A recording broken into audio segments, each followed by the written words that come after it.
저희 루모스에서 저희 가끔씩 제시 기획할 때마다 다들 타지에 계신 작가분들이랑 저희가 좀 인연이 많은 경우다 보니까 오늘처럼 이렇게 직접 만나서 작업에 대한 이야기, 또 그 배경에 관련된 부분, 진행 방법들 등에 대한 이야기를 나누는 시간을 제가 쉽게 말해서 작가와의 대화, 아티스트 톡 이런 것들을 이렇게 자리를 마련하고 있습니다.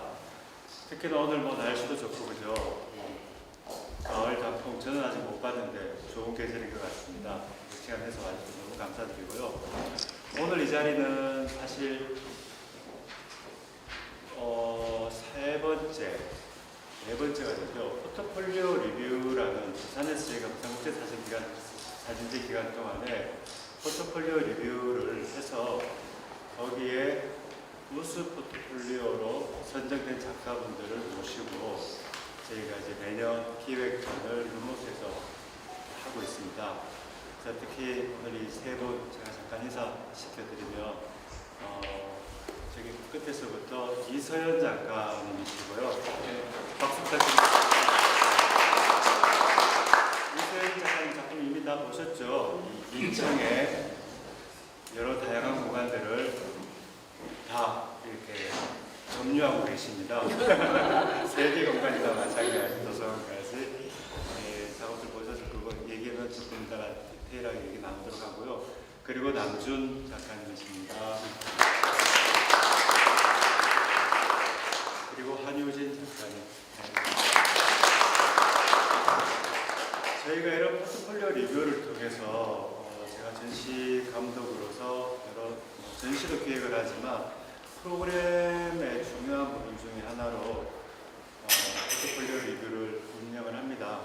특히나 이런 포트폴리오 리뷰라는 사실은 리뷰를 받는다라는 개념이 아니라 작가와 그간의 작업해 왔던 작품들을 중심으로 놓고 다양하죠. 기획 또는 출판 등 이런 작품들을 가지고 뭔가 제2차, 3차 생산적인 부분들을 만들어내기 위한 전문가분들을 직접 만날 수 있는 그래서 작업에 대한 어드바이스도 듣고 또 자기 작품을 소개해서 지금 이런 자리와 같이 또 전시로서나 또 2차적인 부분들을 만들어내기 위한 하나의 플랫폼이라고 생각을 하시면 좋을 것 같고요. 어떤 그것이 교육의 어떤 경험이 될 수도 있을 것이고요. 또 다른 기회를 만들 수 있는 하나의 단계로서 의미를 가지고 진행을 해오는데 지금 이런 과정을 통해서 오늘 세 분 자리에 모셨습니다. 제가 먼저 행사에 앞서서 오늘 이 자리에 오신 분들 중에 제가 사실 이런 부분들도 안 해도 되는데 도리어 불편하시게 생각하실 수도 있겠지만 꼭 인사를 드리고자 합니다. 특히 먼저 부산국제사진제 이런 플랫폼이 이루어질 수 있도록 늘 같이 애써주시고 마음을 함께 해주시는 백송욱 위원장님 모셨습니다. 네. 위원장님 작가로서 개인전도 하시고 작업을 너무 열심히 하시는 가운데 사진이 좋으셔서 부산 분들과 함께 사실 보기 드물게 민간 주도형 행사라고 저는 그렇게 명명을 합니다. 그러다 보니 더욱더 자유롭고 예술 중심의 이런 프로그램들을 기획할 수 있게끔 늘 든든하게 이 전체 조직위원분들과 같이 이렇게 해주고 계셔서 늘 감사하게 생각을 합니다. 그리고 오늘 포항에서 많은 분들이 오셨습니다. 김성민 교수님과 또 깊은 인연을 가지고 계시는 김성민 교수님부터 먼저 인사드릴까요? 네. 포항문화예술진흥원이죠. 그래서 원장님, 정광희 원장님과 여러 배우분들 같이 오셨습니다. 감사드립니다. 그 외에 다들 사진 작업들 하시는 작가분들, 또 애호가분들, 스포츠분들 같이 하셨는데요. 지금부터는 저희 작가분들, 여기 세 분 작가님들의 작업에 대한 이야기 한번 들어보도록 하고요. 너무 격식 없이 정말 편하게 중간에라도 음료수 필요하시면 왔다 갔다 하셔도 좋고요. 궁금하신 거 있으시면 편하게들 그냥 대화 나누는 시간으로 진행을 했으면 합니다. 괜찮으시죠? 네. 네. 자, 그러면 가까이 하조 선생님부터 작업에 대한 이야기 같이 한번 나눠보도록 할게요. 너무 길면 또 지루하실 것 같으니까 짧게 일단 하도록 하겠습니다. 저는 이제 일단 대학 때 사진을 전공했어요. 네, 근데 한 20년간 아예 이제 카메라가 없을 정도로 놓고 살다가 이제 지금 자매 시리즈 같은 경우는 이제 본격적으로 제가 작업을 시작하게 된 초석이 된 작업들인데 오빠가 저는 둘이 있어요. 제가 막내고요. 근데 그러니까 저도 나이가 있으니까 오빠들은 이제 늙었죠. 늙은 오빠가 둘이 있는데 어렸을 때부터 언니가 있었으면 좋겠다는 생각을 했어요. 네. 근데 그게 막연하긴 했는데 크면은 그게 없어질 줄 알았거든요. 저도 가정이 생기고 또 애도 생기고 하면 근데 그게 아니라 이 작업을 딱 할 때 없던 언니를 한번 만나보자 그런 생각이 들었어요. 그래서 이제 언니 맛보기 체험처럼 제가 이제 섭외를 통해서 뭐 주변에 이제 아는 자매도 있었고 촬영을 하면서 간접적으로 이제 언니에 대한 어떤 체험담을 제가 체득을 하게 되고 또 그들의 관계를 보면서 또 막연하게 생각했던 게 좀 더 구체화되기도 했고 또 그 구체화되면서 더 어려워지기도 했어요, 사실. 그래서 내가 어떤 특정한 뭐 예를 들면 부자 언니를 원했다거나 뭐 엄마 같은 언니를 원했던 걸까 아니면 좀 그냥 막연한 친구 같은 언니를 원했던 건가 생각을 해보니까 그런 건 아니었던 거고 그냥 언니였던 것 같아요, 진짜. 그 막연함을 어떻게 표현해야 될지 모르겠는데 그래서 작업을 할 때 사실 그게 어려웠어요. 그 막연함 붙잡는 게. 근데 이제 만나면서 되게 이제 제가 이제 코로나 때 작업을 했기 때문에 2명 이상의 자매들을 만나는 게 쉽지가 않았거든요. 저는 3자매, 4자매 이렇게 찍어보고 싶었는데 그러면서 가정에 이제 처음에는 집에서만 찍었어요. 밖에서 못 찍었던 그때는 그랬기 때문에 그래서 이들의 관계를 나는 어떻게 보여줘야 되는 걸 가지고는 이제 어떤 시선이나 이제 포즈나 어떤 배치 정도로 이제 접근을 했었거든요. 그래서 제가 느꼈던 거는 언니랑 동생은 분명히 어떤 위계적인 질서는 있잖아요. 터울이라는 게 있기 때문에. 근데 정서적으로는 굉장히 어떤 공감대가 너무 긴밀하고 또 수평적인 관계인 거예요. 그래서 내가 그 관계를 되게 부러워했던 것 같아요. 네, 그래서 엄마도 저도 엄마 아직 계시고 저희 엄마가 또 뒤에 촬영에도 나왔지만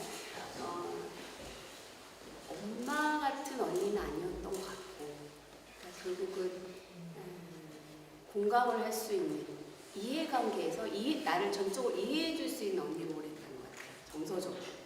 그래서 그거를 뭐 이 언니였으면 좋겠다라는 언니를 만난 적도 있고 촬영을 하면서 저한테 되게 유익하고 재미있는 시간이었었던 것 같아요. 그래서 사실은 이 작업을 처음에 딱 했을 때 이 작업은 기회가 되면 계속 찍어가야겠다라는 생각을 했는데 그래서 22년도에 시작하고 작년에 몇 커플을 더 만나면서 찍었고 지금은 제가 지금 다른 작업을 하고 있지만 짬짬이 이제 섭외가 되는 대로 촬영을 해보려고 하고 있습니다.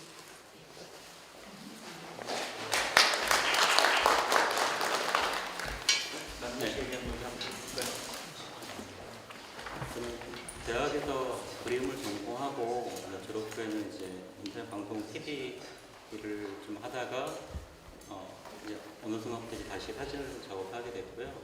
이제 아시아 여러 지역 뭐 티벳이나 인도나 뭐 각국 10여 년 정도 다니면서 그들의 어떤 살아가는 모습들, 일상들, 그들의 문화를 이제 기록을 쭉 해왔고 지금도 하고 있습니다. 이제 한국에서는 산사 작업을 하고 있고 또 한 분야에 오랫동안 천착하시는 분들 어떤 꼭 무형문화재가 아니어도 한 분야의 장인분들을 기록하고 있었고 그런 와중에 그 4.3 70주년 기념 그 간담회가 서울에서 열린 적이 있거든요. 몇 년 전에. 그때 제주에서도 또 올라오시고 아는 후배가 거기서 간담회 참여를 해서 제가 그걸 들으면서 이게 뭐 48년부터 그 54년까지 한 6년 동안 벌어진 학살인데 그 기간이 지나고 70년이 지나서 지금 이제 더 오래됐죠.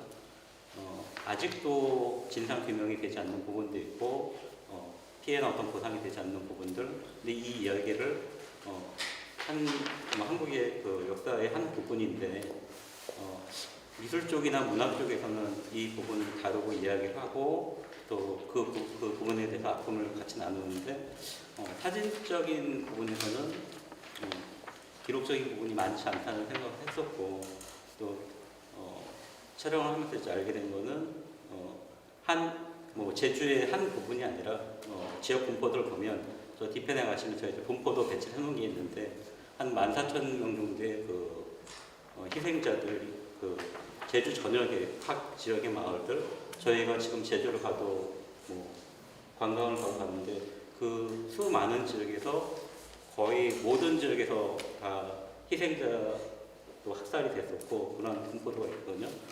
그런 지역을 찾아다니면서 또 그 마을 사람들하고 또 오랜 이야기지만 약간 금기시 들어왔던 부분들 또 이들의 아픔을 같이 이야기하거나 묻거나 하는 부분이 되게 조심스러운 부분이거든요. 이제 그 이야기 듣다 보면 한 마을에는 뭐 300가구가 있었다 그러면 뭐 한 두 채, 세 채 빼고 모든 가구가 다 전소가 되고 다 수많은 학살이 되고 그럼 이들은 그때 어떻게 어떤 마음을 살아갔을까?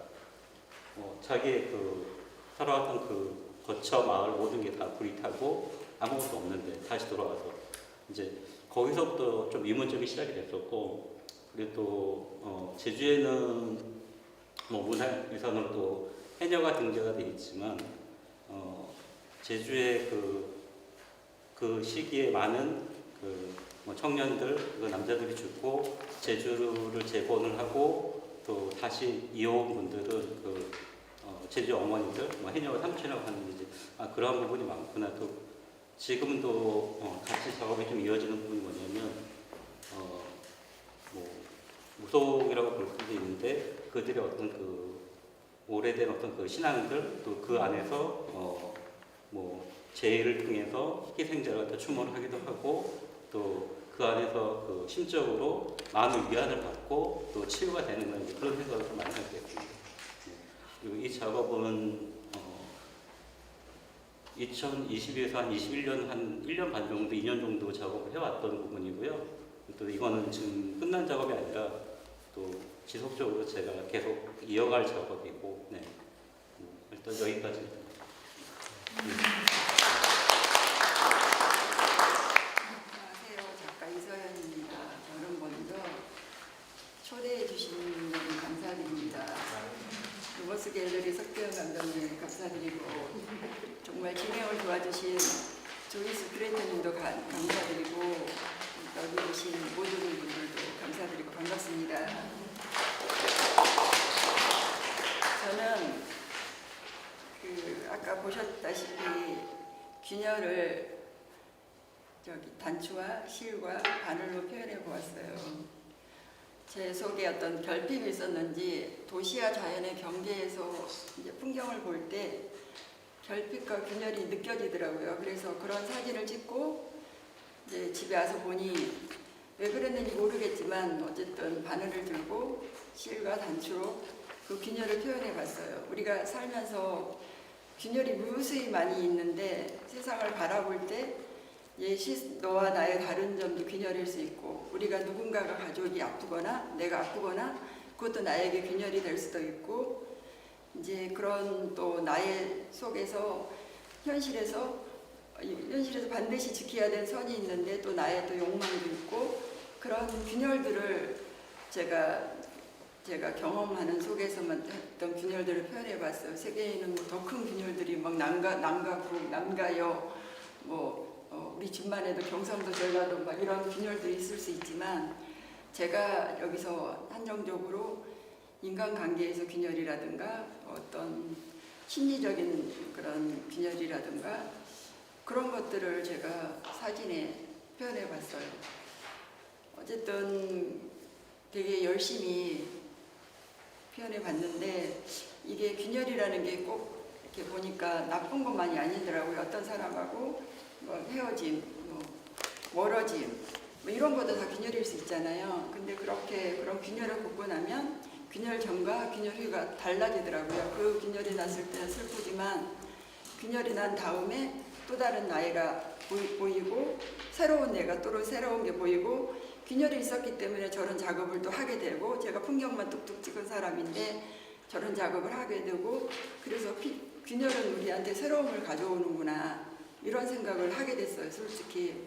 그래서 내가 균열을 막 반기진 않지만 뭐 찾아가진 않지만 어떻게 처음에는 어떻게 하면 이렇게 균열을 내가 맞이하지 않게 할까 어떻게 하면 사람 이 균열을 극복해 볼까 이해하고 극복해 볼까에 몰두를 했었는데 지금은 아 균열을 받아들여야 되겠구나. 균열은 또 계속되고 있더라고요. 사람들 모두 다 그러실 거예요. 균열이 계속되고 있고 우리가 죽을 때까지 계속될 거고 근데 그거 받아들이는 자세의 문제구나 그런 생각을 하고 이 균열이 새로움도 가져오는구나 이런 생각을 하고 작업을 했고 열심히 했기 때문에 했는데 상을 주셔서 너무 감사하고 저한테는 개인적으로 기쁘고 제 사진을 감상하실 때 다 균열이 들어있는데 균열이 바로 지표고 지표가 바로 균열이다 이렇게 제가 선언을 하고 지표가 들어있는데 감상을 하실 때 아, 여기 사진 속에 지표가 어떤 것인지 찾아보시는 게 재밌고 재미가 흥미일 것 같아요. 감사합니다.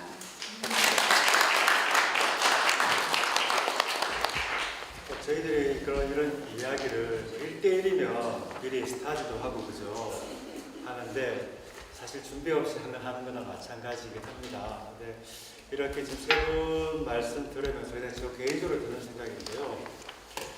결국은 이 작업이라는 게 자기의 마음에서 동하는 부분 또 그리고 본인이 각자가 과거의 기억이나 경험이나 또는 무엇인가 마음속에 품어두었던 것들을 결국은 드러내는 과정이 작업이고 이 과정 속에서 결국은 공통적으로 보면 치유라는 부분들이 있는 것 같아요.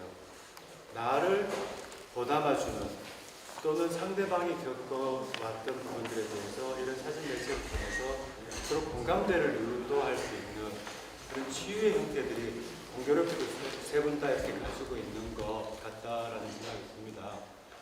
혹시 자매 작업을 할 때 사실 저희들이 사회적으로 보면은 포트레이트라는 부분들이 굉장히 많은 부분들을 역사적으로 해왔었거든요.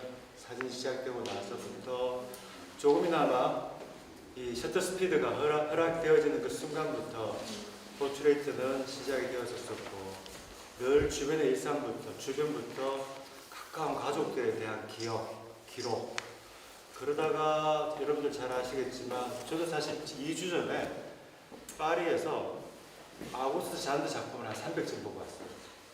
아우구스트 잔드 들어보신 적 있죠?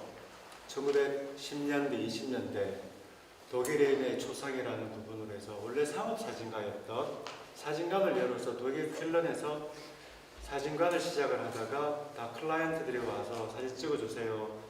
제 가족과 자기 모습을 기록하고 싶어요 라고 했던 그런 작업을 하던 사진가가 주변의 독일인들의 모습을 담기 시작해서 저희들은 요즘 사진에서 아우구스트 잔드 얘기를 안 할 수가 없어요. 역사적으로 지금도 마찬가지.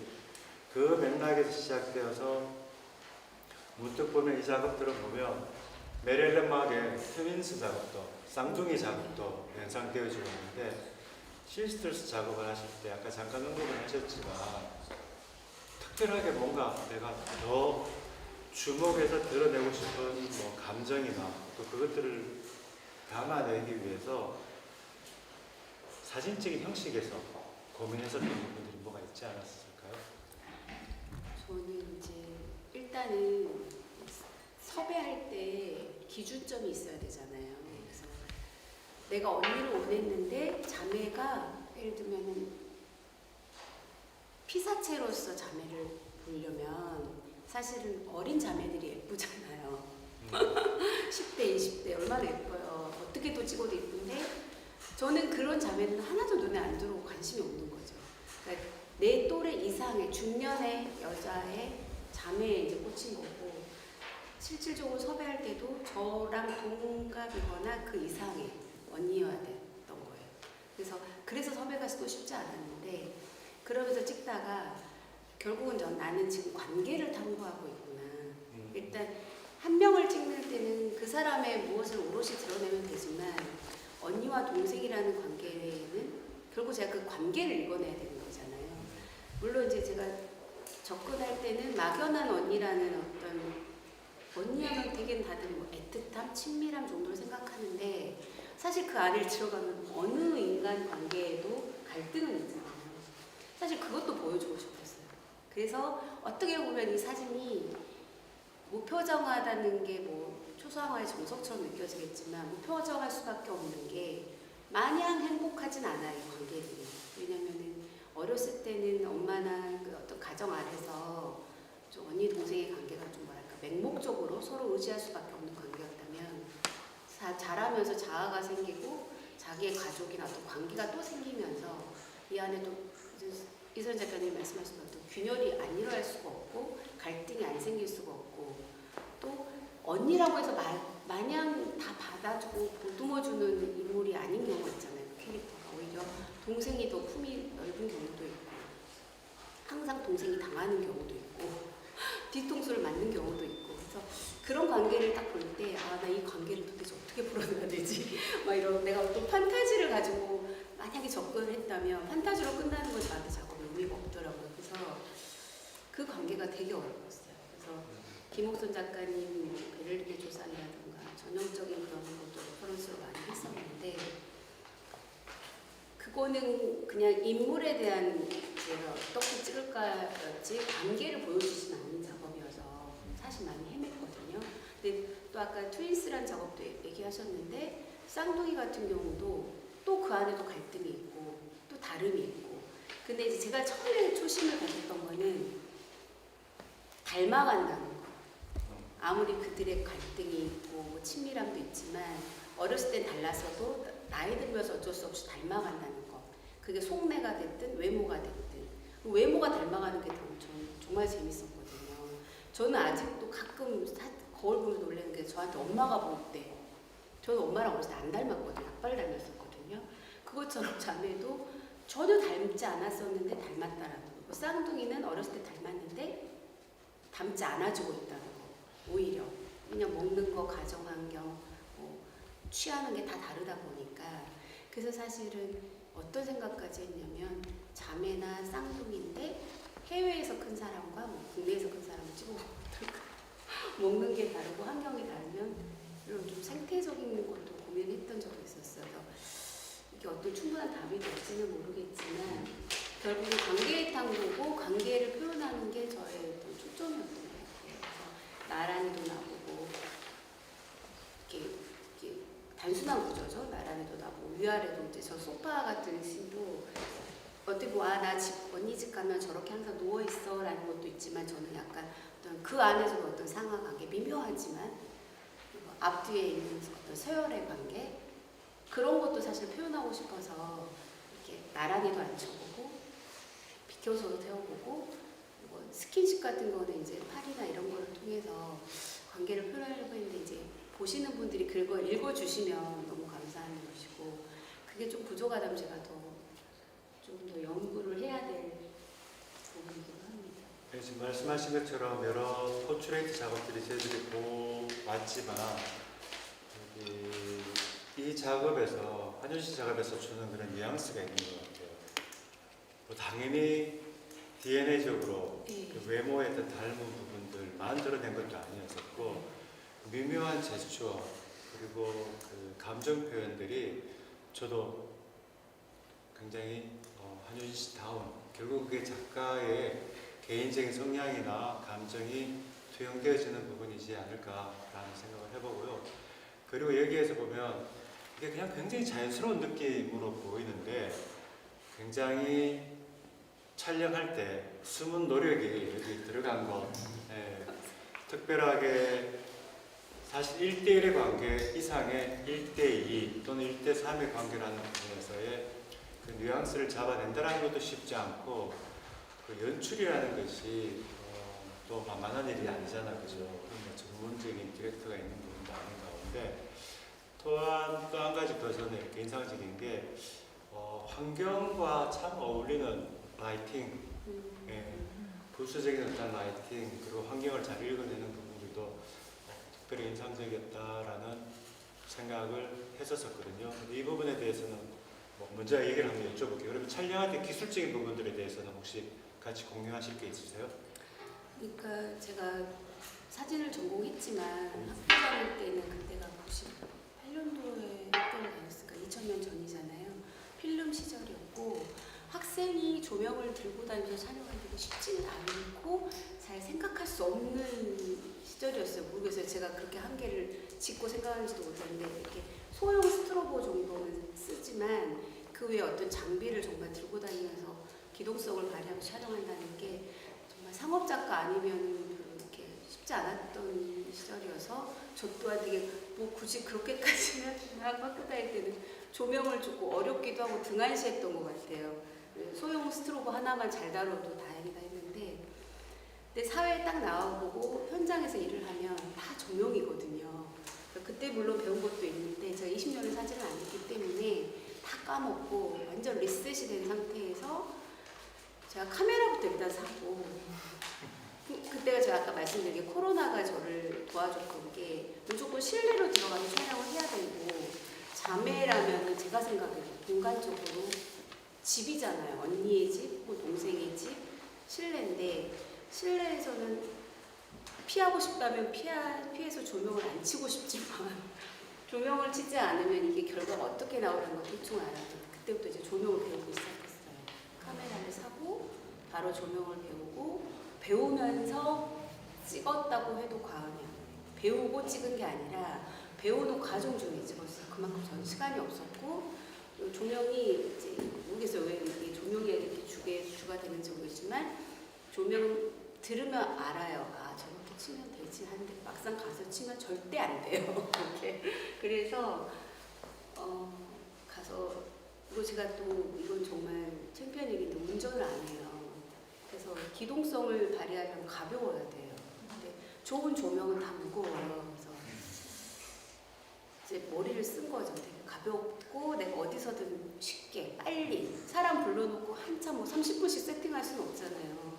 촥촥촥 펴야 되는데 그게 안 되니까 그러면서 이제 조명을 치는데 처음에는 잘 안 됐는데 이것도 이제 하다 보니까 되는 거고 일단은 저는 이제 어차피 사진은 빛이 없으면 의미가 없는 작업이니까 채광이 좋은 집을 저는 개인적으로 선호했고 안 되면은 이제 채광이 좋은 시간을 선택을 했고 그러니까 빛 조명을 쓰더라도 그리고 이제 야외인 경우도 이왕이면 너무 이렇게 콘트라스트가 강하지 않는 날로 선택을 하려고 했고 그런 식으로 좀 이게 나름의 이제 저를 도와줄 수 있는 환경을 제가 만들어 갔죠. 네, 그렇게 했었고 저기 보시면은 위에 세 번째 핑크색 옷 입으신 자매가 저거는 그 집에 촬영이 잘 안 됐어요. 그래서 오늘은 그냥 접고 재촬영을 해야겠다. 그리고 이제 근데 저 집이 이제 옥상에 있었거든요. 그래서 저는 남의 집 가면 원래 집 구경을 잘해요. 그래서 옥상도 가도 되냐고 그 집주인이랑 다 따라오셨는데 옥상을 딱 갔는데 아 이건 여기서 찍어야겠다 싶은 거예요. 그래서 조명을 이미 다 접었거든요. 그래서 반사판만 썼어요. 저거는 진짜. 그래서 반사판을 저 혼자 찍으니까 반사판을 발로 이렇게 들고 이렇게 찍었거든요.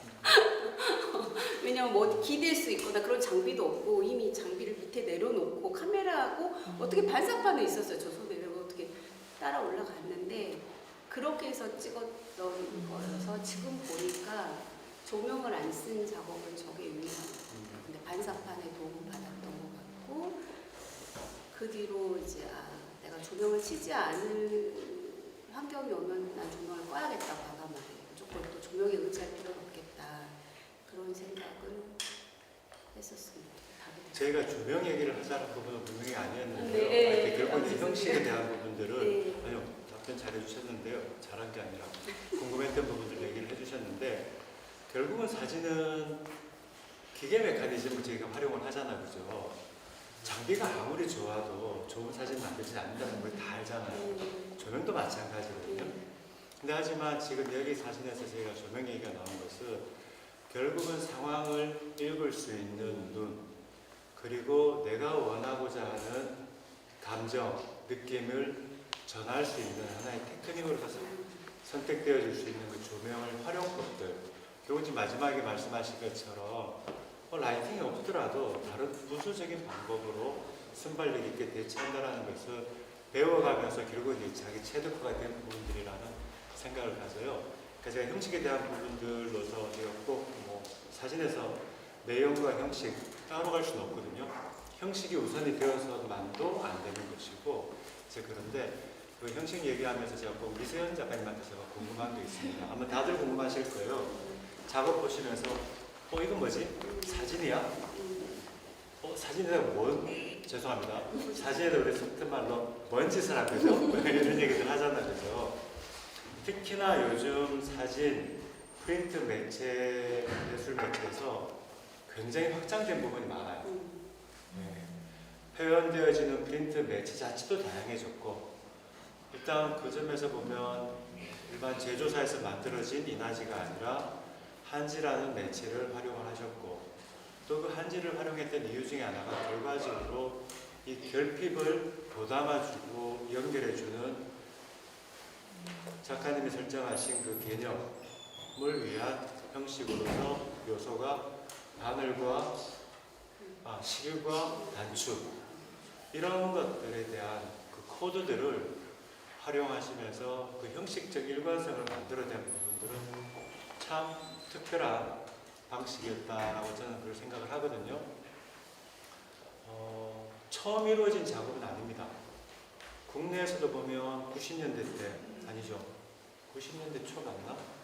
구본창 작가님이 인화지를 직접 프린트해서 이어서 대형 작업을 한 적도 있었고, 해외에서는 사실 그 전보다도 이런 자수 형태 그런 작업을 한 경우도 있었었는데, 이세현 작가님 나름대로의 그 형식을 선택을 하셨고, 그 얘기를 아까 하셨던 결핍이라는 부분을 연결시키고자 하는 부분을 말씀하셨는데, 조금 더 디테일하게 어떤 각각의 느낌을 위해서 어떤 방식의 작업을 하셨는지 얘기해 주시면 고맙겠습니다.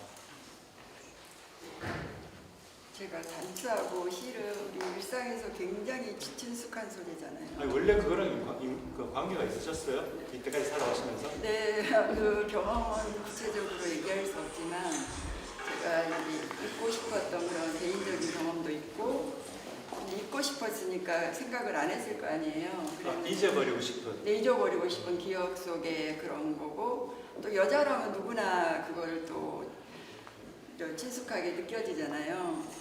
그랬는데 이제 그렇게 잊고 있었는데 예술을 하다 보니까 그런 봉준호 감독님이 가장 개인적인 것이 세계적인 것이다 이렇게 말씀하신 것처럼 가장 일상적인 것이 독특한 것이다 이렇게 생각을 하게 됐어요, 예술을 하면서.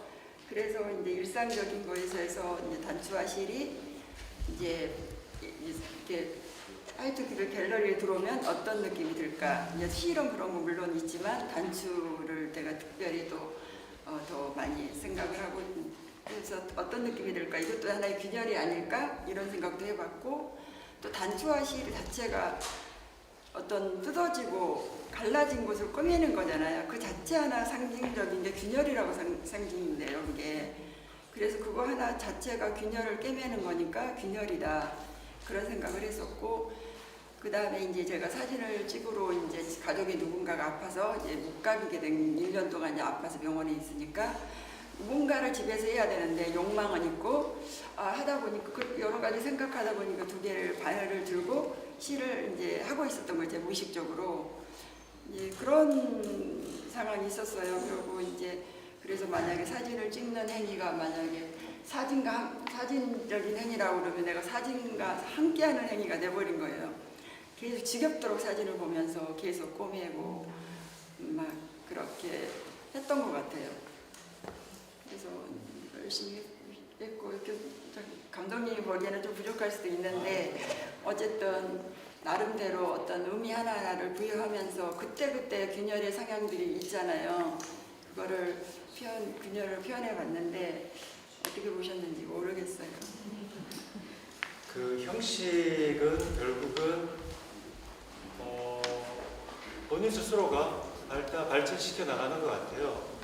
이제 프린트하는 그 암실에서 만들거나 아니면 디지털 프린트 출력을 하거나 그 선을 넘어가는 순간은 정말 내가 하고 싶고자 하는 의미를 다양한 방식으로 지금 당연히 바늘도 필요했었을 거고 그리고 단추라는 독특한 그 유니크한 어떤 그 코드들도 가지고 오셔가지고 또 입체감을 드러내는 것도 좀 달랐어요. 다른 작가분들이 했던 거와는 다르게.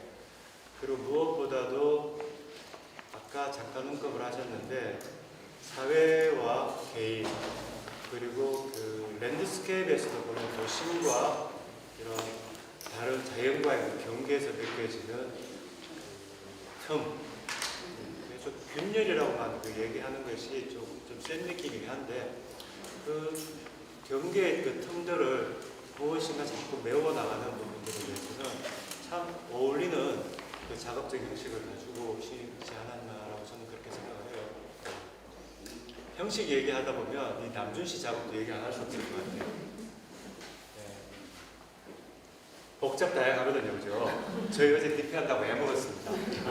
네. 저희 아마 루머스 전시 이래로 약간 나름의 역대급으로 오래 걸렸던 DP. 네. 그만큼 작가분들이 정성스럽게 몇 년간 작업해 오셨던 것들을 좁은 공간에서 세 분을 이렇게 모시다 보니 준비 과정 참 애 많이 쓰셨고 이런 얘기 나중에 다 할 건데요. 남준 씨 작업부터 한번 얘기 조금 더. 굉장히 스트레이트한 다큐멘터리 작가입니다. 이전에 아까 언급했었던 한국에서 일단 불교나 그 전에도 이제 티벳에서 굉장히 오랜 기간 동안 작업을 해서 얼마 전 서울에서 개인전도 티벳 관련된 전시를 했었고요. 전형적인 문화적 관심도를 깊게 표현해왔던 다큐멘터리 작가였는데 최근 한 3, 4년 전부터 4.3 이미 얘기했던 우리가 잊혀져 버리고 있었었고 그냥 어쩌면 드러내지 않으려고 했던 이 사회적 오랜 기간 동안 좀 바뀌면서 4.3에 대한 관심들을 가지고 여러 타 분야에서 또 사진 쪽에서도 조금씩 이 부분들을 다루기 시작을 했고 그 결과물들이 나오고 있는 가운데 저는 남준 작가의 작업을 보면서 또 다른 자기만의 방식으로 또는 이때까지 해왔던 자기의 방식, 형식을 넘어서고 있다는 부분에 저는 참 좋게 보았거든요. 그런 것들이 보통 이렇게 저기 보이시는 보는 저기 블루어들과 흔들림과 색감이 다른 것들 또 뭐 스트레이트한 이미지들도 분명히 여기 그룹팅이 되겠지만 작업을 깊이 있게 다양하지만 깊이 있게 자기만의 방식을 만들어내려고 했다라는 부분이 저는 좋았던 것 같은데요. 특히나 여기에서 신목이라는 부분도 나오죠. 시유라는 이 두 가지의 관점을 달리 했는데 그 부분과 또 형식적인 표현을 함에 있어서 어떤 부분이 있었는지 한번 들어보고 싶네요. 일단 장소선이 완주윤 씨의 생활했던 한 지역을 한 공간을 뭐 여러 차례 오랜 시간 찾아가고 그 안에서 어떠한 일이 일어났고 어떠한 희생이 이어졌고 그들은 그 공간에서 어떠한 심정으로 어떠한 불안한 심정으로 지내왔을까 생각을 많이 고민을 하게 됐어요. 또 이게 뭐 바람이 불면 뭐 햇빛이 비치면 또 이게 밤이 되면 심경의 변화가 생기고 또 날씨가 추워지고 겨울이 오면 그 안에서 그들은 또 버텨야 되고 살아가야 되고 또 그러함에도 불구하고 어느 시점에 소리에 민감할 수밖에 없고 어떤 그러한 부분을 좀 그들의 어떠한 마음이었을까 그런 고민을 좀 많이 했던 것 같고요. 그다음에 뭐 촬영 부분도 기존에 해왔던 어떤 저는 이제 포트레이트 인물 사진을 촬영을 많이 하는데 시각적으로 보여주는 그냥 하나의 그 풍경을 담기보다는 이들의 시각이 어떤 영적인 부분은 어떤 것인가 또 그들이 봤을 때 이 보여주는 대상들이 어떻게 보여질까 이제 그런 고민하면서 좀 풍경적인 이미지 기록을 좀 해왔었고요. 그다음에 신목이라는 그 자체가 한 그 지역의 그 공간에서 오래된 그들이 신성시하는 하나의 어떤 그 나무인데 그걸 통해서 또 뭐 무속 관련된 부분이 이어졌고 또 마을 사람들이 일정한 기간이 되면 그 안에 모여가지고 또 같이 그 시간을 보내고 그 안에서 치유라는 부분이 그 많이 이어지는 것 같거든요. 한 1년 반, 2년 동안 그 제주에 보면은 그 해녀부 장수곳이 있는데 각 마을마다 각 시기마다 그게 쭉 이어지거든요. 각 그 지역에 그 변장하는 그 신방 또 마을의 사람들이 가장 중요시하는 그 1년의 그 행사고 이제 전 지역을 다니면서 기록하다 보니까 이들이 왜 이 장소 이 공간에 모여가지고 어떤 가장 신성시하는 또 아니면은 중요시하는 그런 의식을 채우고 그 안에서 뭐 소통하고 치유를 받는다는 생각을 많이 했었고 그러한 관점으로 좀 기록했습니다. 사실 어떻게 생각하면 눈에 안 보이는 것들을 사진으로 표현하고자 했던 노력인 것 같아요.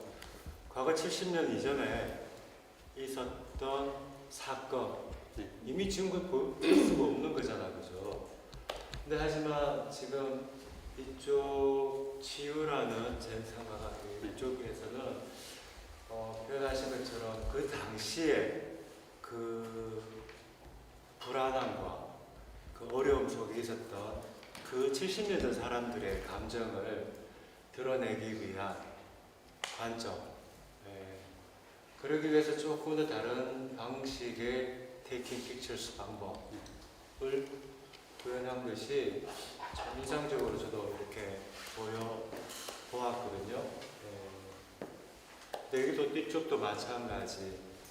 신이 가지고 그 신적인 어떤 그 에너지를 나무를 통해서 그걸 나무를 보여주는 건 아니잖아요. 그죠? 그런 에너지를 눈에 보이지 않는 무엇인가를 담아내는 그런 참 힘든 과정인 것 같은데 이러한 것들이 같이 어울려서 공감을 하게 되고 그 공감 자체가 하나의 크게 사회적 치유를 이끌어내고 있는 부분이지 않을까라는 그런 생각을 해봅니다. 그럼 남준 씨 이 작업 지금 제가 아까 듣기로는 ongoing 진행 중인 작업? 참 어려워요. 이런 작업 어떻게 마무리 지어야 되는지. 우리가 마무리 지어라라고 할 수는 없는 부분이고 일단 뭐 프로젝트나 또는 상황이 종결되어서 나 이제 작업 끝났네 할 수도 없는 부분인데 이 딜레마인 것 같아요. 작가가 이러한 류의 작업을 할 때는 어느 선까지 어느 심도까지 내가 들어가서 어떻게 마무리를 짓고 어떻게 파이널 프레젠테이션 할 것인가 라는 고민을 지금쯤 하실 때가 되지 않았나 싶은데 그 얘기 어떠세요? 제주에 가면 이제 동쪽으로 가면 이제 북촌하고 이제 동봉이라는 그 마을하고 지역이 있는데 그곳이 아까 말씀드렸듯이 전 지역에서 그 희생자의 피해가 있었지만 그쪽에 이제 유독 되게 심했거든요.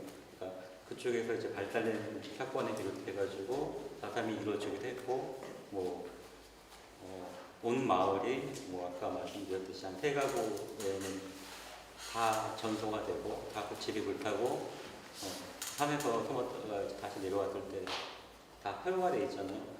그리고 또 겨울에 어떤 어느 시점이 되면 이제 온 마을이 다 제를 지내요. 그러니까 다 이제 그 같은 날 대부분 돌아가셨으니까 그 마을 자체가 그냥 제사가 이제 같은 날이 돼버린 거예요. 그래가지고 그걸 보면서 그러한 또 기록의 사진들이 있거든요. 그런 걸 보면서 부분이 어떻게 진행을 해야 되고 그 마을에는 또 찾아가서 지금 어르신들 뭐 70이 넘으신 또 아니면 80이 넘으신 그때 당시에 뭐 초등학교 뭐 3학년 아니면 더 어린 나이에 그 생존하시는 어떤 그 분들이 많지는 않은데 그분들을 찾아뵙고 이야기를 나누고 또 뭐 그분들의 영정사진 지금의 모습이죠. 그걸 또 이제 다 기록을 했어요. 기록을 하고 또 전해드리기도 하고 이제 그러한 부분들은 이제 이 안에는 지금 보여지지 않는 부분이고 이제 뭐 그 체록하고 어떤 그분들하고 이야기를 나누면서 그때 어떤 이야기를 이제 듣고 체록을 하고 또 이걸 어떻게 풀어야 될지에 대한 이제 고민들도 있고 네. 그러한 부분이 좀 제일 힘든 부분인 것 같아요. 그러니까 그 고민들을 풀어야 되잖아요. 그래서 좀 구체화시켜 본 적 없어요?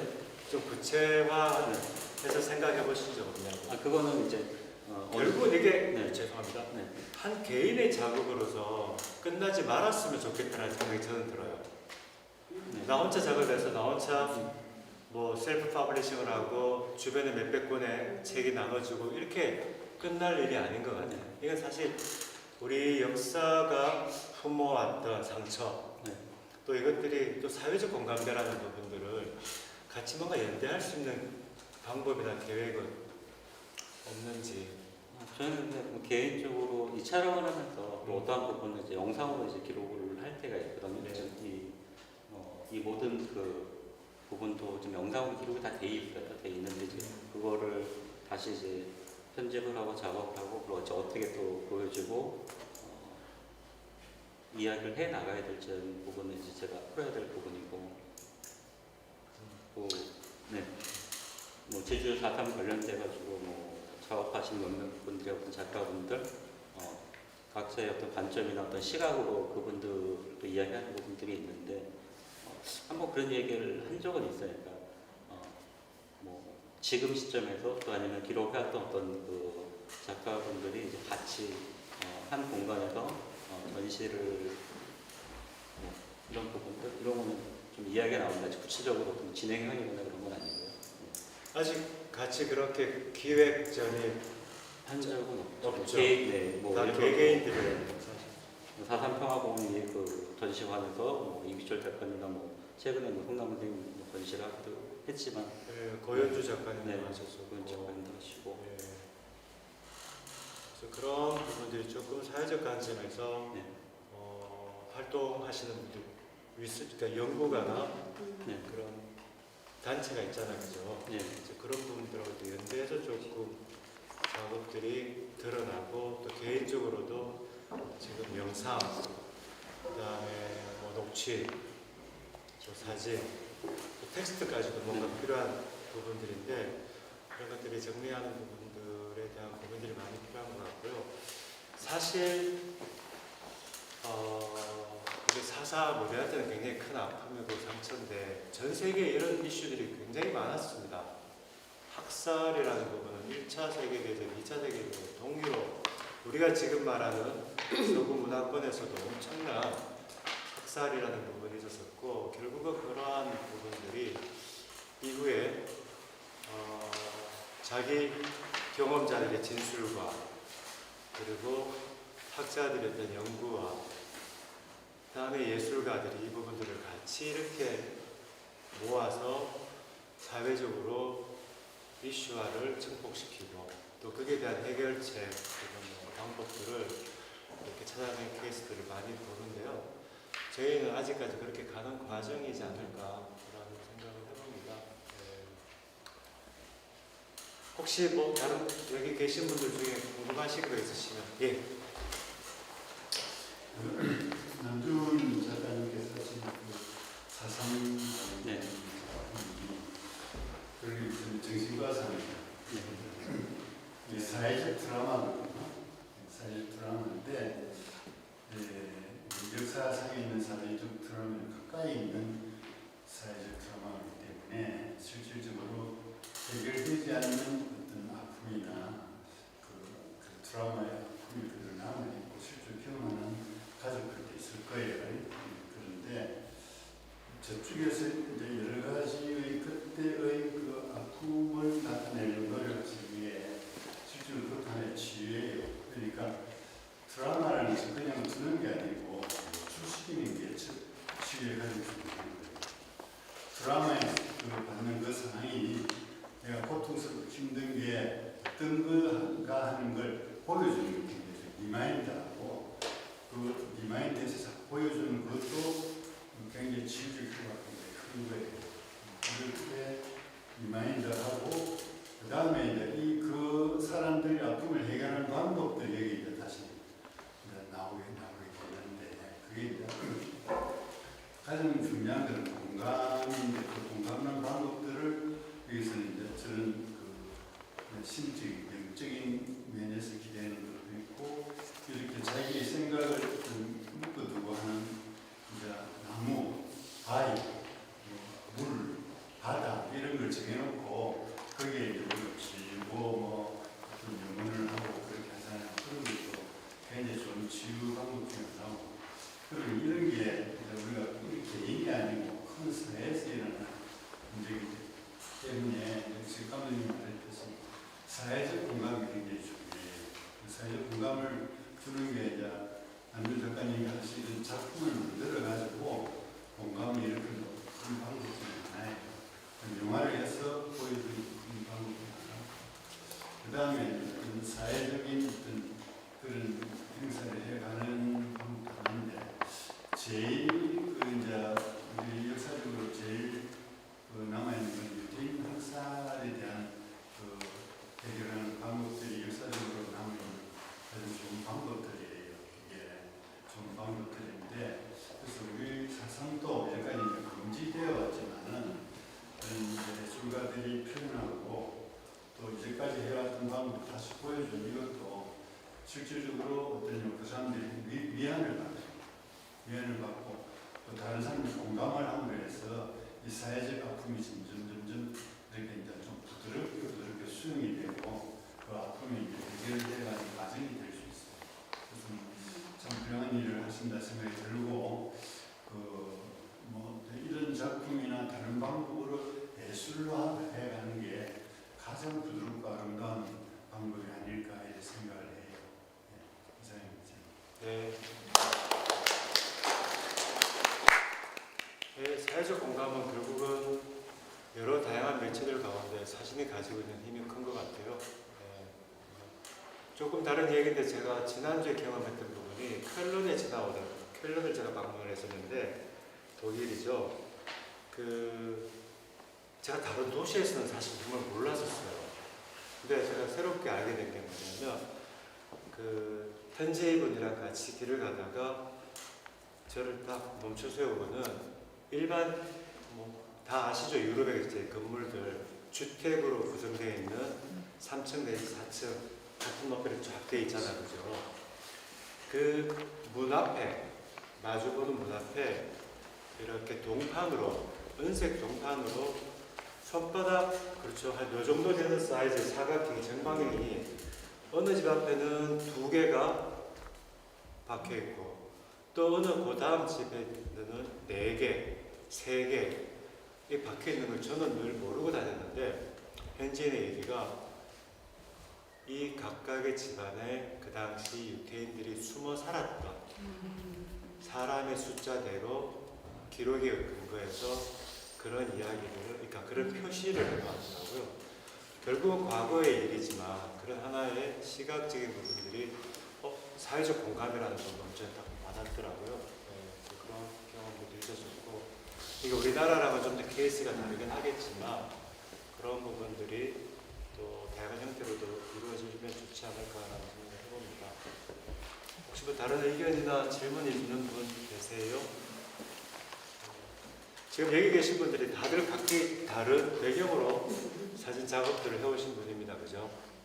전공을 하셨다가 20년 경력 단절.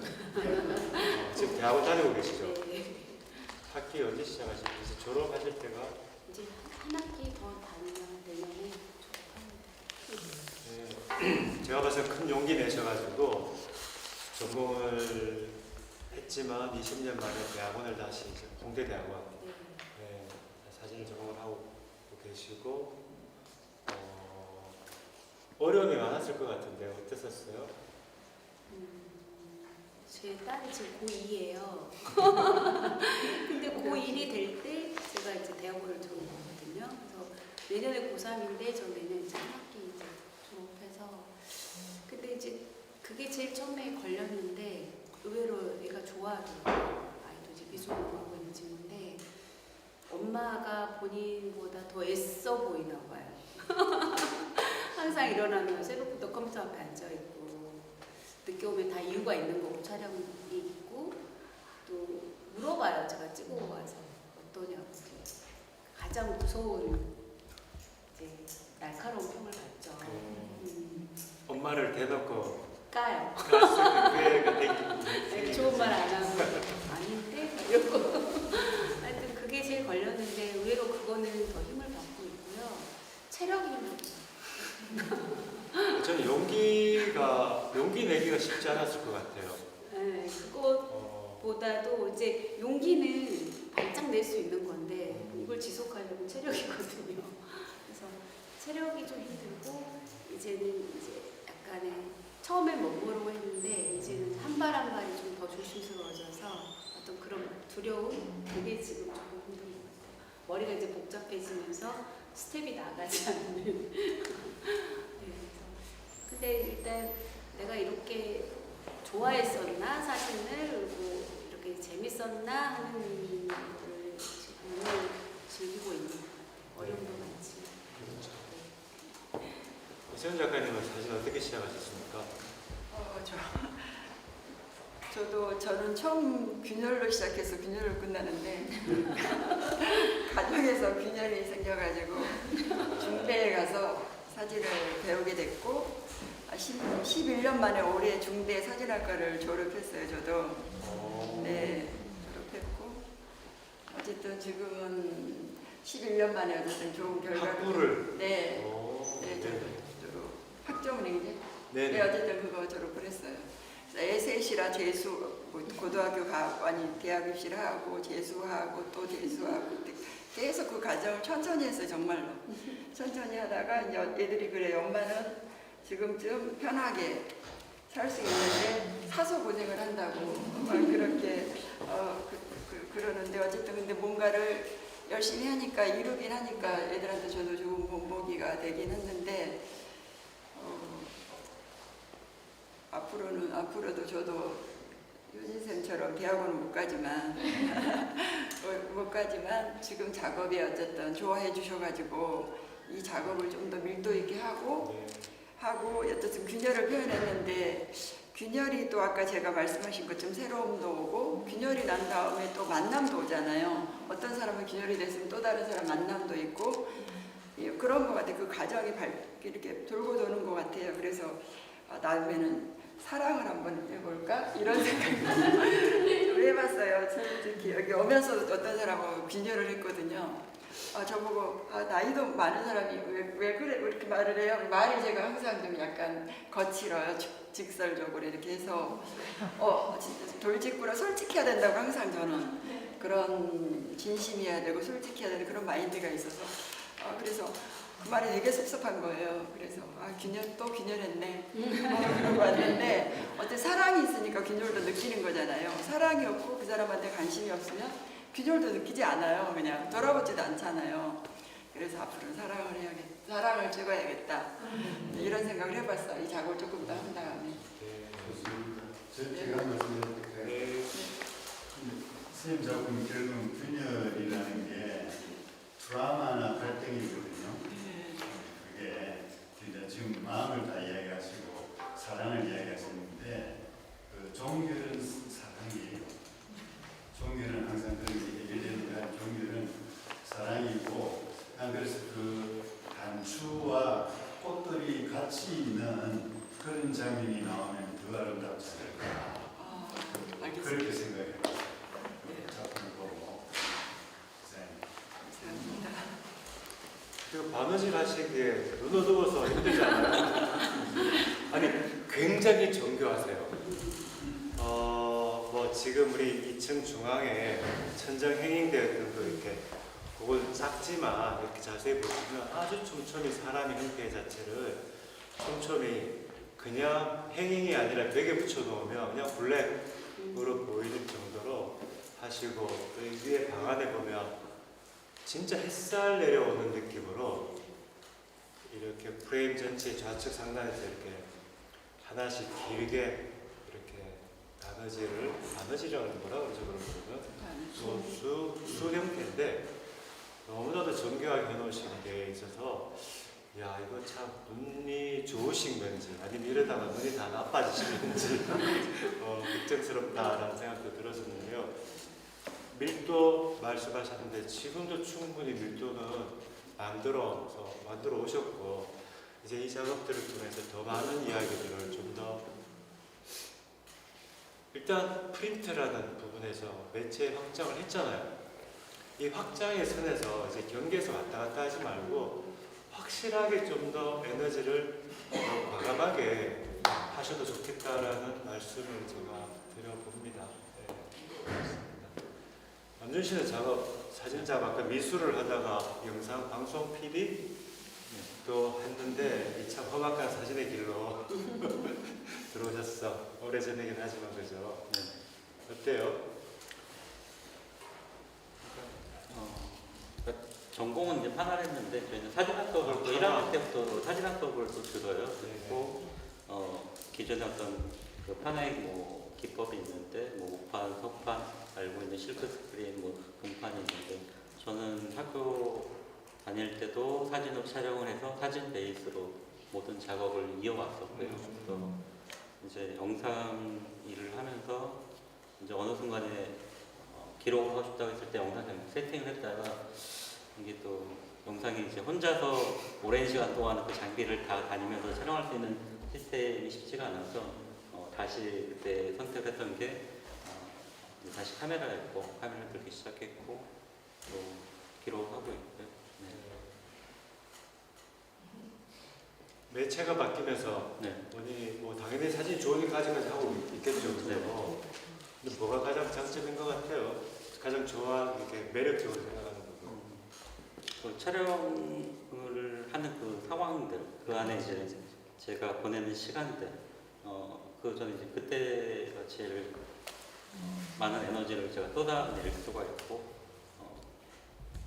또 그 안에서 오는 어떤 그 부분이 제일 좋은 것 같아요. 이게 사진 작업을 하는 사람들 많이 사실 경험할 수 있는 부분이에요. 특히나 이 현장에서 현장감이라고 하거든요. 글을 쓴 사람은 남의 이야기를 듣고도 글을 쓸 수 있지만 사진을 촬영하는 사진가들은 현장에 있어야 돼요. 그 현장에서 느껴지는 그 상황 그리고 그곳에서 만나는 사람들 간의 관계 정말 힘든 과정이에요. 예측할 수 없고 힘든 과정이고 하지만 거기에서 충돌이 되건 동화가 되건 조화로움이 되건 거기에서 에너지가 발산되어지고 결국은 그 에너지를 먹고 사는 이 중독된 작가들이 저런 사람들입니다. 현장에 가야만 되는. 근데 참 이런 현장에 가서 엄청난 에너지를 쏟고 오지만 제가 좀 더 다른 얘기를 하자면 우리가 전체 사진에 있어서의 아직 우리 사회적으로 그 가치 인정이나 뭐 가치 인정이 꼭 금전적일 필요는 없지만 이 예술 시장에서 그리고 이런 공적 기관에서 있던 그 가치들을 저희는 아직 다 서구에 비해서 또는 가까운 일본과 비교를 하더라도 조금 가치 인정이 좀 부족하지 않나라는 생각을 최근에 더 특히나 가지게 됐는데요. 근데 오늘 이 자리에서 보면 꼭 그런 것만은 아닌 것 같습니다. 이 귀한 토요일 날 작가분들을 만나고 사진에 대한 이야기를 듣고자 많은 분들이 이렇게 자리하시는 거 보면 정말 귀한 작업들 하고 계시고 그런 부분들이 자연스럽게 평가받는 게 아닌가 라는 생각이 제가 감히 가져보게 됩니다. 혹시 제 슬슬 마무리하기 전에 시간이 정해진 건 아닙니다만은 혹시 꼭 더 하실 얘기가 있으시면 생각해 보시고 그 사이에 또 질문 혹시 있으세요? 질문이나 의견들? 김 교수님?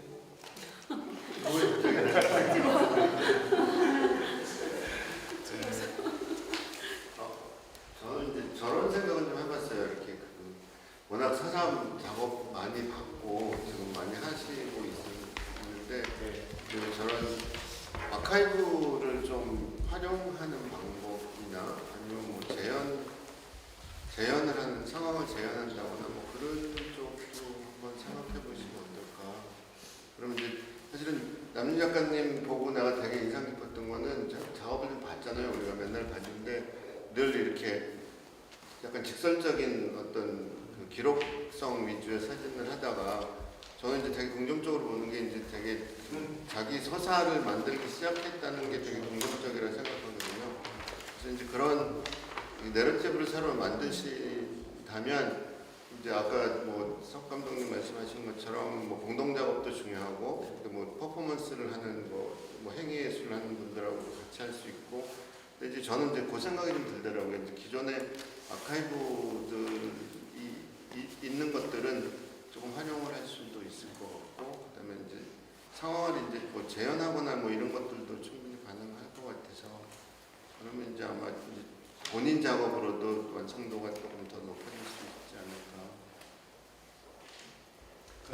되게 인상 깊었습니다. 진짜 아카이브 되게 중요한 말씀인 것 같아요. 저도 아까 그 생각을 했는데 요즘 진짜 현대 사진에서 개념을 자기 이야기를 풀어오는 데 있어서 직접 경험하지 못한 부분들을 가지고 이 아카이브 재료들을 가지고 이것들을 확대해서 표현하는 작가들이 굉장히 많아요. 근데 제가 아까 그 얘기가 생각을 해봤는데 이 4.3의 아카이브가 이 구술 말고 뭐가 있을까? 저기 이제 아마 군정 때 찍은 것들이 좀 있다고 들었어요. 그러니까 저번에 양정원 교수님하고 이렇게 뭐지? 그 중대 교수님 한 분도 있죠. 박형종? 박형종 말고 좀 새로 저쪽 센터 사진센터 쪽에 교수. 박형근 교수랑 양정원 교수님이랑 함께 그 군정사진하고 이렇게 비교한 연구를 본 적이 있거든요. 그래서 거기에 아카이브가 조금 남아있는 게 있더라고요. 그래서 그게 이제 저는 제일 안타까운 거는 유태인 같은 경우는 이 학살 현장을 촬영한 것들이나 뭐 이런 것들이 많아서 아카이브 활용이 훨씬 더 그 좋은 건 아니지만 아카이브 활용할 수 있는 범위가 좀 넓은데 비해서 사상은 조금 적긴 하지만 그래도 좀 활용할 수 있다면 조금 더 이렇게 그 자료는 지금 무조건 공개되어지는 시점이네요, 그죠? 그거 지금 70년 이상 됐기 때문에 자료가 공개될 수. 그러니까 미국에 있는 자료들을 가지고 온 것 같아요. 그 공개 요청하는 그 루트가 있을 거예요, 그죠?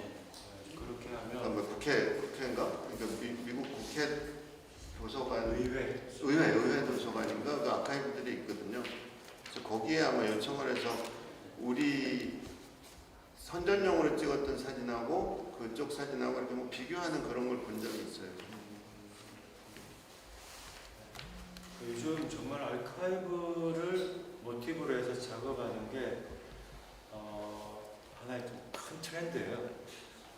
한번 그럼 이제 이미 지나간 역사이기 때문에 그거를 이제 지금 이 시점에서 하려면은 그런 것들에 의존하는 게 이제 조금 더 그 기록성이나 역사 고증이나 이런 것들에 더 가치를 더해줄 수 있을 것 같습니다. 그러니까 스트레이트한 다큐멘터리 방식의 서사 구조를 내면서 픽션, 난픽션의 그 경계들을 더 델리케이트하게 만들어낼 수 있는 좋은 방법. 네, 그래서 저는 가능성이 되게 더 전에보다는 더 이렇게 범위가 넓어져서. 전에도 좋았어. 아니 전에도 좋았는데. 전에는 바빴다는 얘기. 그래요? 전에 더 좋았죠. 전에도 좋았는데 이게 이제 이왕 이렇게 자기 서사를 만드는 단계로 넘어갔다면 조금 지금 말씀하신 것처럼 일부는 자기 이게 소설을 쓰듯이 작성을 하는 그런 부분들을 메꿔 간다면은 훨씬 좋아질 것 같아요. 아이고 지금도 충분히 좋은데. 그러니까 저희 남준 씨 여기 세 분 다 마찬가지긴 하지만 특히나 제가 해외 5분의 리뷰들과 저하고 이렇게 같이 리뷰라는 프로그램 미팅 플레이스 마치면서 부득이하게 한 분, 또 그리고 두 분, 세 분 전체를 이렇게 선정을 해야 되는 자리에서 나왔던 얘기가 4.3 같은 경우는 특히 외국인들 시각에서는 큰 명제로서의 이게 진짜 학살에 한국의 역사에 관련된 부분이다 보면 저희도 사실은 제주민들만큼 몰라요. 우리가 매체를 통해서 접하는, 특히 요즘에 와서 또 한강 작가로 인해서 조금 더 많이 이렇게 다루어지고 인지하고 있는데, 하물며 외국인들은 더욱더 모르지만 저희가 이게 남준 작가의 작품을 보고 이야기했던 명확한 게 뭐냐면 유사한 역사적 배경에서 특히 이 남준 작가는 작업은 자기 내러티브가 가지고 만들어내고 있다. 그리고 자기 서사라고 딱 그대로 내러티브를 우리가 용어를 썼던 걸로 기억을 하는데, 그로 인해서 자기 확장의 범위를 만들어내는 데 있어서 덴시티가 있는 부분이다라는 부분에서 저희가 얘기 나눴던 기억이 나요. 마찬가지로 다 각각의 다른 형식에서도 포트레이트나 또 매체 확장에서 일단 그런 기법들을 활용을 하면서 그간에 짧게는 2, 3년 답 이상씩 이 하나의 프로젝트를 완성을 하시면서 여전히 진행 중이다라는 과정도 있지만, 포트폴리오를 시리즈가, 사실 여기는 시리즈가 하나씩이지만 저희들 미팅을 할 때는 최소 2개의 시리즈 이상씩 가지고 오셔서 그간에 작업해 왔던 것들을 리뷰어들과 직접 만나는 시간을 가졌었거든요. 그래서 그 결과물들이 여기 다 있잖아, 그죠? 이세현 작가님은 2층에 테이블 위에 따로 있고, 이쪽 도서관 쪽에 보시면 두 분 포트폴리오 박스를 감사하게도 공개를 지금 전시 기간 동안에 좀 해주십니다.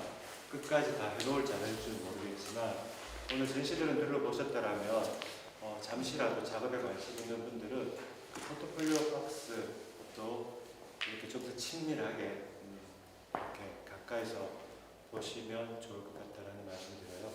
혹시 마지막으로 한 말씀씩 언급하실 수 있을까요? 못다한 이야기. 감사합니다. 그래요. 뭐 짧지도 않고 길지도 않은 벌써 1시간 20분 지났습니다. 그죠? 예. 오늘 편안하게 그냥 귀한 이야기들, 그냥 담백하지만 솔직한 이야기를 나누었다는 그런 생각이 듭니다. 이렇게 시간 같이 함께 해주셔서 너무 감사드리고요.